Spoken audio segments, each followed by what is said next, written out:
Good morning and welcome to Pecos On The Move, and we're delighted to be joined here this morning by Mr. Jimmy Dutchover. He is the Executive Director of the Pecos Economic Development Corporation. And Jimmy, good morning. Good morning, Bill. How are you doing, sir? Doing good. How was your weekend? It wasn't long enough. Yeah, they tend to fly by, don't they? They do, but in a good way. In a good way. All right. Well, it's good to have you here this morning. Of course, Jimmy, we have been bringing weekly updates, economic development updates to our community here for a while now, and we do appreciate PEDC making this special time available each Monday at this time. Well, and Bill, we appreciate you giving us the opportunity to share with the public, especially our local residents and those outside in the county that are interested in what's going on, right, and how it's going to benefit them and what we need to continue to prepare for. Right, absolutely. Now, we touched on this on last week's program, but I know you want to kind of start off for those that may have missed out last week or didn't have a chance to join us. We'll start off talking about TIRZs. First of all, what does TIRZ stand for? Okay, it's a Tax Increment Reinvestment Zone. So basically, it's putting money back into a certain area that is generating the new growth or new development, and it can only be used for that area. It can't just be used for all the general needs of the city or the county. And these TIRZs are really great tools for a community, right? They are the only way that a taxing entity can help out either the city or the county. These TIRZs that we've created inside the town of Pecos City are basically ways for the county, the hospital, the school district, ESD 1 and 2, which is the ambulance and firefighters, to be able to give money over to the city for those projects. But in turn, they have a seat at the table. And a board is created to determine which projects they need to go after first, because there are some things that are more important than others. Now, we've talked quite a bit about housing, Jimmy, Okay. and I know we do have a need for housing, and of course with the anticipated growth that we're looking at here in the fairly near future, from what we understand, housing certainly is going to become more and more of an issue moving forward, it looks like, right? It is, Bill. It's a combination of not only single-family homes, but apartment complexes, duplexes, townhomes. People want to live in an area in which they're working. They don't necessarily want to travel back and forth, but if we don't have a stock of homes for them to choose of, if we don't have a supply, then the demand is greater than the supply, and it drives up the cost of homes. And that's not affordable when you're, starting out trying to move from point A, and let's just say that you're getting out of college and you're trying to come to Pecos and hope that you're going to be able to start a family and own a piece of Mother Nature, a piece of our land, something to call home, when it's not affordable. So what do? You end up living outside the community, and where do your tax dollars go? Outside of the community. So it's a big fix that we knew we were going to come across, but sometimes it takes a eye opener like this to tell people, well, why can't we fix something? Well, it just doesn't happen overnight. Can you explain how EDCs can make housing an economic development project come to life? Because I know y'all have a big hand in this. We do. We can only have it can only be of importance to us the way that it is to my board, the way that it is to the city, the way that it is to the county and the other taxing entities. Because let's face it, in government work, most of the employees are set on they have a set in salary. It's not going to go up. It's not going to fluctuate based upon demand. It's like, well, this is what we have budgeted, and that's what we can afford. We need to have 2 or 3 individuals that are technicians for this particular job. We just don't get to go hire 5 or 6 technicians. So it has an impact. What we've asked the taxing entities to do, because a lot of the growth is outside the city limits, is to put those dollars aside and create their own housing, but not to keep that housing as far as a duplex on their roll. Because, Bill, let's just say if a duplex costs $200,000 to create or to build. Right. For one side and another $200,000 for another side. If it's never put on the tax roll, it's not going to help the city. It's not going to help the school district. It's not going to help the others, because the ad valorem is they're tax exempt. That hospital district, the county, all of these groups that I mentioned are tax exempt, so they're never going to pay a property tax.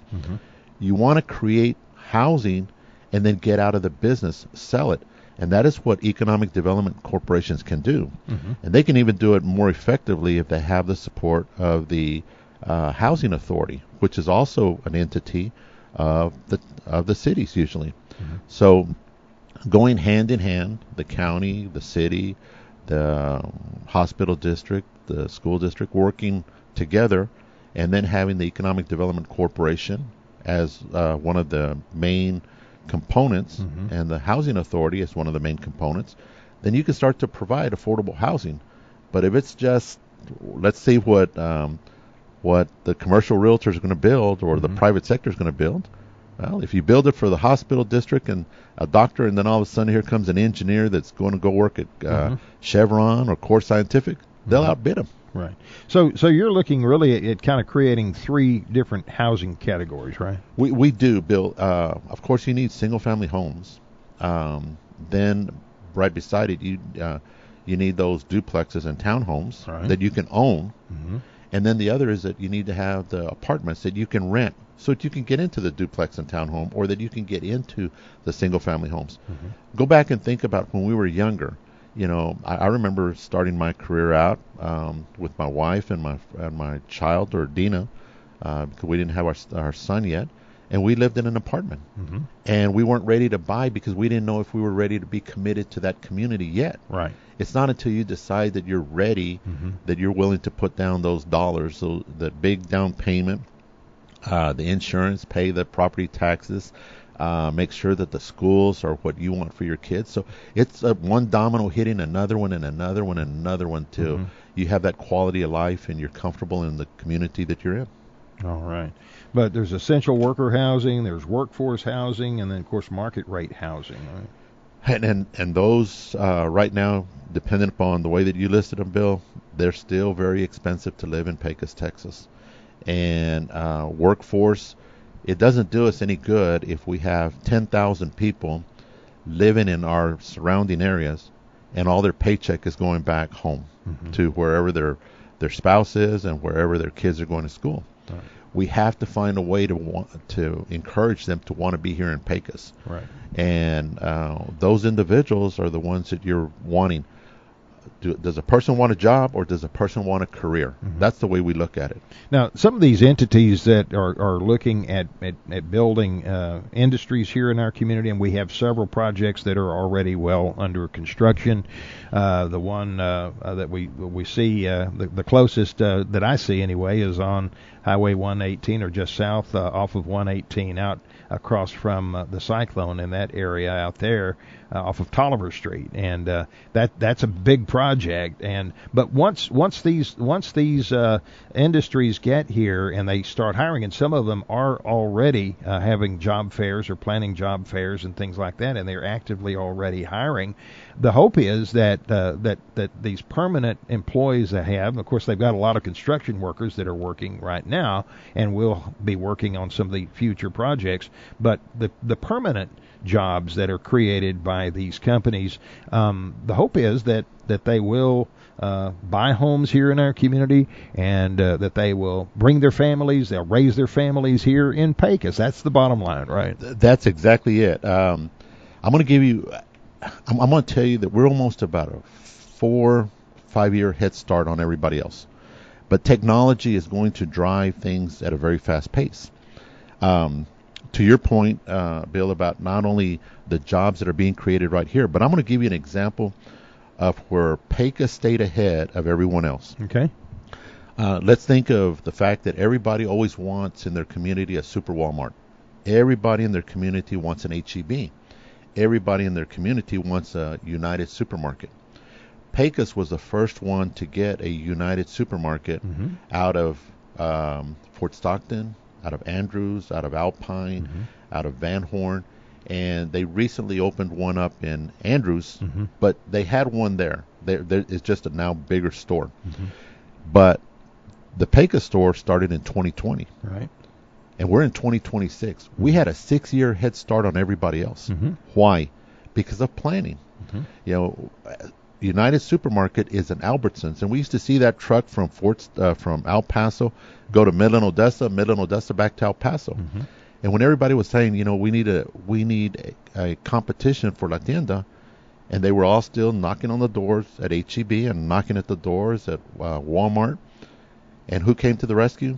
Albertsons, because United is a branch of Albertsons. Uh-huh.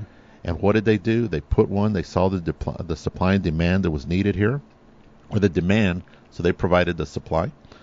And then we had that benefit for 6 years. Andrews just opened up theirs recently.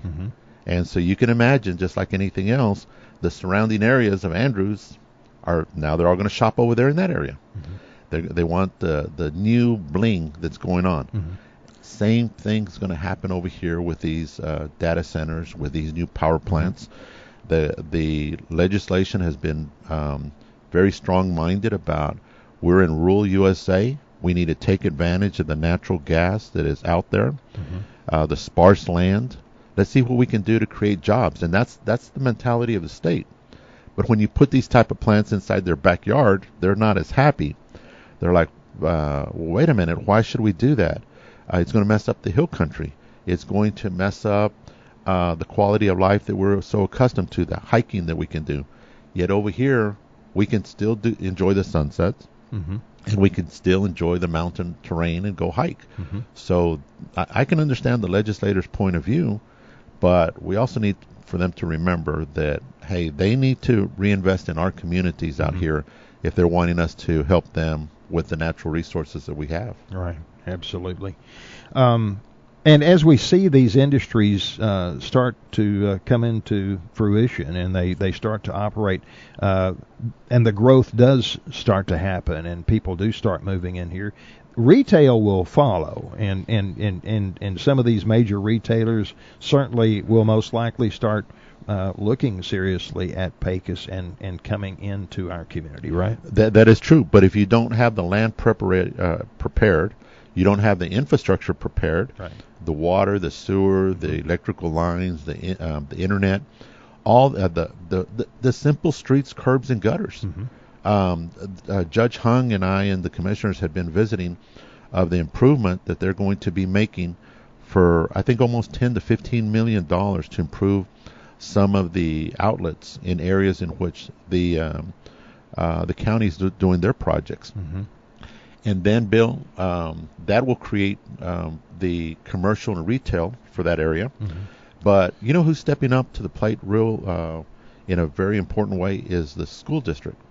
Because the school district has already identified streets, curbs, and gutters that they damaged during their construction time for the campuses. But they're also starting to realize that there are truck routes or bus routes areas that they have that they've destroyed over the years. And they're willing to put some of that bond money that hopefully the voters will continue to support in November. And they'll be able to do a significant improvement in that as well, lessening the problem of the city. So housing is the biggest thing, but underneath is what you got to fix first. Make sure that infrastructure is right so that whatever you build on top of it will last for the next 50 to 100 years.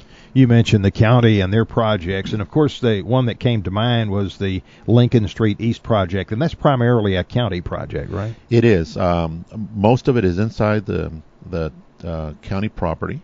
There's a portion of the area that is already annexed for the city, but that's still going to take a little bit of time. Okay. Developers are going to come in when they see that, there is the demand. It's exactly what we were talking about with United. When they see the demand, they're going to come and deal with the supply issue.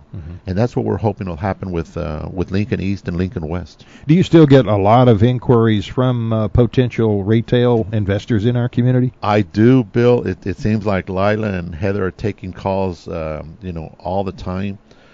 Some of it is speculation.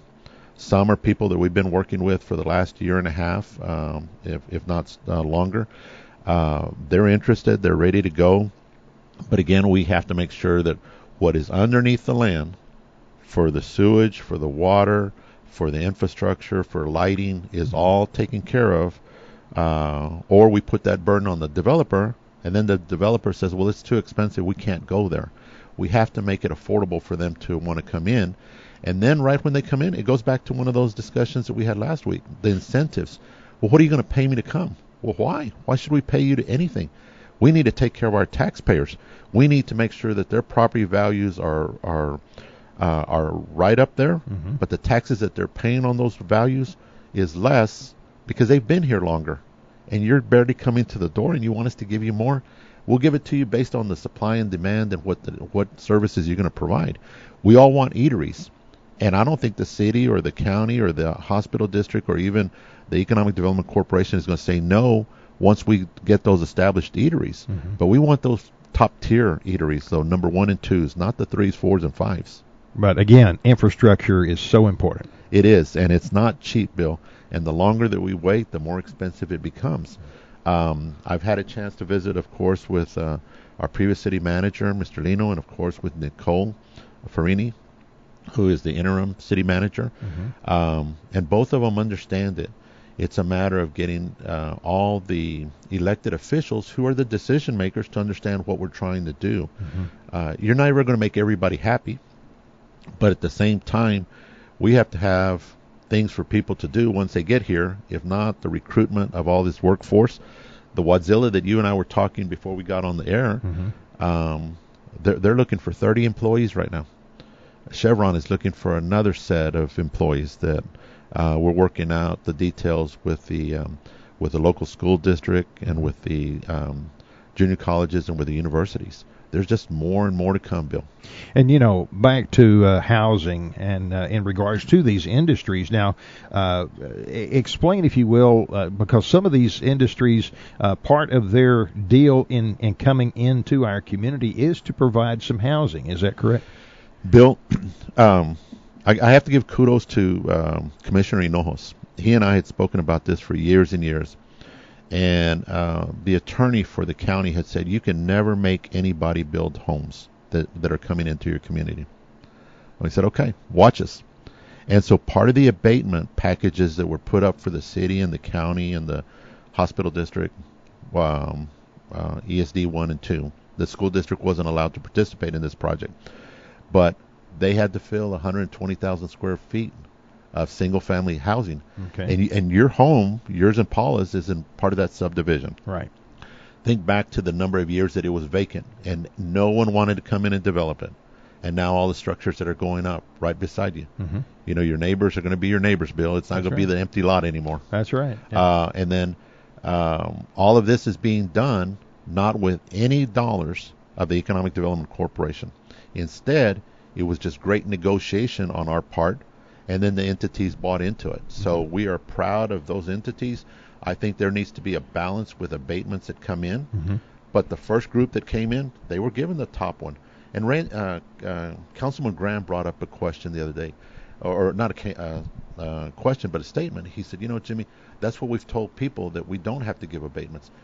Well, that's partly true. You still need to find ways to incentivize them to come in.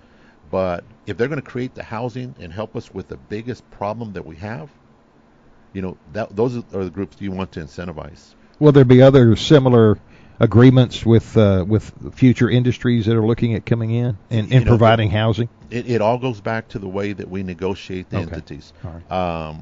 You know, before we started helping the county, Bill, and I'm talking about the EDC, we had an agreement, and we now have a formal agreement that has been shared with the county and approved by them for the services that we provide. Because if we don't know what's occurring out in the county, then we're not going to be able to advise the city as to what to do. And so they've graciously over the last 3 years helped us offset some of those expenses, but grant writing, the consulting services that we have to have, none of that money has been put into the salaries of what we do.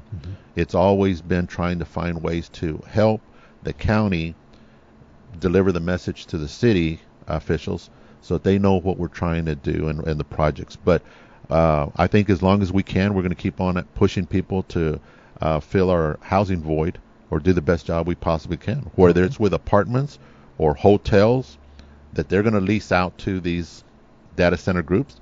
And then once the data center groups are finished with their construction, guess what happens? Maybe one of your relatives or mine are going to come back into Pecos and say, well, we'll just stay at the new hotel. That's what happens. All right, Jimmy. Well, we're nearly out of time this morning. Is there anything that you'd like to add before we wrap up? No, just thank you for the opportunity, Bill, to continue to update your listeners, our listeners. Every time I'm out in the public, there's those people that are saying, we're listening to what you're having to say. It's starting to make more sense. But just keep in mind, we didn't get into this overnight, and we're not going to get out of it overnight. But what we need to try and do is find a way to work with one another. Do what we can to share the information that we can share, and hopefully now we've gone so far that a lot of these groups realize that, hey, let's just be forthcoming with the public. Let's explain to them what we're doing, why we're doing it.